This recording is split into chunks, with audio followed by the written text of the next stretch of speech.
the idea behind the presentation was really, P3 has been a word in the market the last half dozen to 7 or 8 years. It is still pretty new to the U.S. market, and there are lots of agencies and contractors that have not yet experienced it, but we're a little bit moving beyond just what is it to more of how does it work.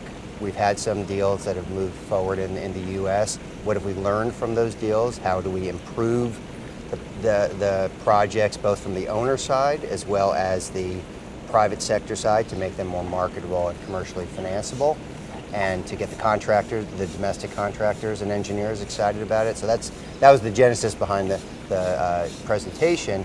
In terms of an example of a project that we're working on, we're currently advising the state of Indiana on the Ohio River Bridges, or one aspect of the Ohio River Bridges project, which is about a $1 billion+ new crossing across the Ohio River between Indiana and Kentucky.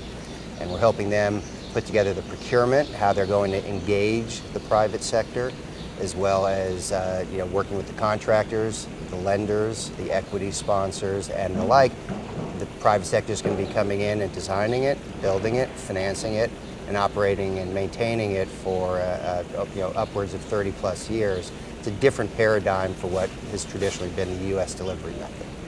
The value for money analysis is not just about what is the cheapest construction price, what's the cheapest finance. As the next slide will highlight, the finance costs on a P3 are on average slightly higher than on a municipal bond transaction, although the availability of TIFIA and PABs very much levels that playing field, but there's still often a delta because of the existence of equity. The real value drivers is not only combining design and construction, but also, again, as Matt alluded to yesterday, including the maintenance elements of that.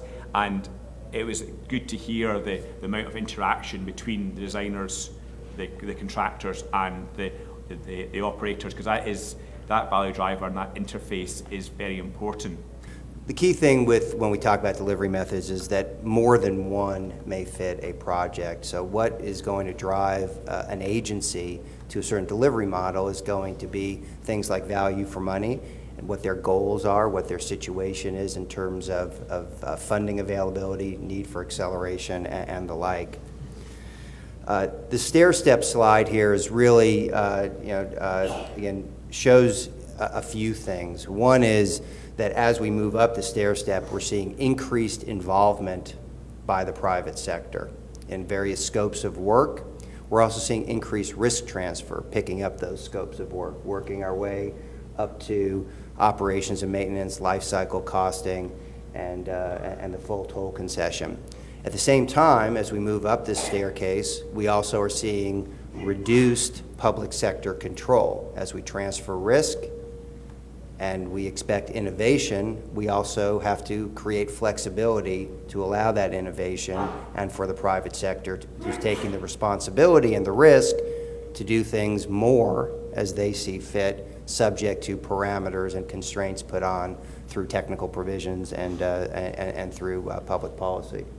Well, there are lots of different flavors of P3, and that's what I'll be touching on a bit in the presentation, but design build in most instances is a core component because it's the design and construction aspect of these projects. The role of the design builder is a different one, however. In a design build contract and project, design builder is the entity that signs the contract with the public sector. They're the prime, so to speak. In this instance, we're typically dealing with a concessionaire or a developer, which is a consortium typically of equity players, people putting money into the deal. They go out and also get debt from banks or the capital markets, and they're responsible for all these aspects of work: design, construction, operation, maintenance, and finance. What the design builder, still in a critical role, they are in effect a sub. The concessionaire developer will sign a contract with the design builder and to perform that aspect of the work. So they don't have a direct contractual relationship with the public agency owner, but they are at the table, very important. But it is a different role because they have another master. It's not just the owner relationship, it's their relationship with the developer. and also with what the expectations of lenders are going to be from the designers and contractors. Okay. All right, role of the design builder. That's probably of interest to those of you in the industry. It is a different role in public-private partnerships than, certainly the concessions, than in a design-build job. And it is, we would say it is still a critical role, but it is not the role of a prime. The contract is with the agency and the concessionaire, the consortium of equity players. So in effect, the design builder is a sub, a very important sub, a sub that's typically at the table during negotiations and looking at design and construction risk and giving input to the concessionaire, who then gives the input to the public sector. But it is a different relationship. So for those of us who work more on the public sector, what we see is that design builders are getting pushed on their life cycle costing approach. Because again, from the concessionaire standpoint, completion of construction is but one phase of a long-term relationship. We touched on the performance security. It may run to multiple parties. Design builders used to providing security to an agency, but here it may be providing security to the agency, to the developer, the concessionaire who hired them, as well as to lenders. So there might be a lot of players. Optimally, it's not going to be duplicated, but that depends on the statutory framework. Oversight will also be coming from multiple players. It's not just the agency. It will be the developer and particularly the lenders. So things such as getting paid, release of proceeds, and the like, there might be multiple sign-offs. It might be the agency's fine, but the lenders, who will have their own technical advisor, are okay and believe that appropriate progress and milestones are being made. I don't know whether standard spec books, I think, are right up there with the Old and New Testament. I think for many DOTs, and for good reason. In conventional jobs, there is a reason for them. But when you get to again design build or particularly P3, moving agencies off of their standard specs to focus more on performance basis is very challenging for them. It takes a long time and it's frankly very painful for them. There's a lot of people invested in them. And then O&M specs, because we're talking about long-term relationships, really don't frequently exist with states. So they oftentimes have to be created out of whole cloth.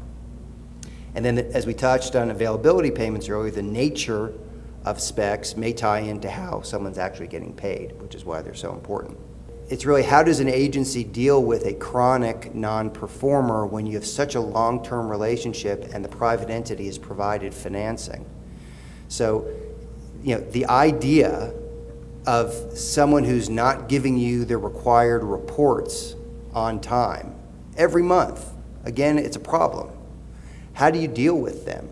Because if you think you're going to go into a court and say, we're terminating their $1 billion concession because they are 3 weeks late every single month on giving us the reports, or they're not removing graffiti fast enough, a first-year law student will learn the law abhors a forfeiture. It's not going to happen. Court's not going to do that. So what has happened in the U.S. and the international markets is a concept of trying to ensure performance over the long term with escalating remedies. And we call them here most prominently non-compliance points. And the obligations of the concessionaire get categorized and points are ascribed. You don't give the report on time, that might be worth 2 points. The points have monetary value, almost in effect as kind of liquidated damages. If certain levels of points are assessed, you may accelerate, that may result in escalating remedies such as increased oversight, changes in personnel, more performance security, or ultimately termination. There often is a feature of these of having, if there's self-reporting, and cured by the concessionaire, they may not get assessed points. So it's trying to incentivize good behavior. Well, lessons learned in this kind of the first generation of P3 from the owner's side, I think there's a expectation that this is an all-risk transfer to the private sector, which isn't truly the case. It is a significantly greater shifting of risk than traditional delivery methods, and even more so than pure design build, because you're bringing in some of what we call the life cycle costing. Because they're generally responsible for operations and maintenance, you're transferring some of that risk.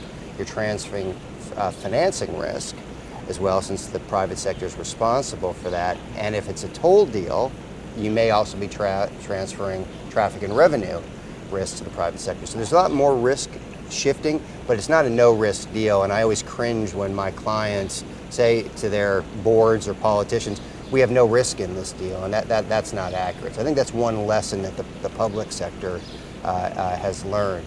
I think the private sector, we've seen a lot of new players come into the market in light of these projects. Some of them are international, both lenders as well as the equity sponsors, and they've had to become familiar with the U.S. market as opposed to the European, UK, Canadian, or Asian market. Very different, functions very differently. The whole interrelationship between states and how they go about their projects with the overlay of the federal government is very different than doing a public-private partnership in the UK, for example. So a lot of lessons learned there. I think there are lessons in terms of legislation, what works, that does not work, and how we go about passing legislation that enables public-private partnerships. A lot of some of the lessons that design build learned probably, a half dozen to 10 years earlier. So those are some of the items.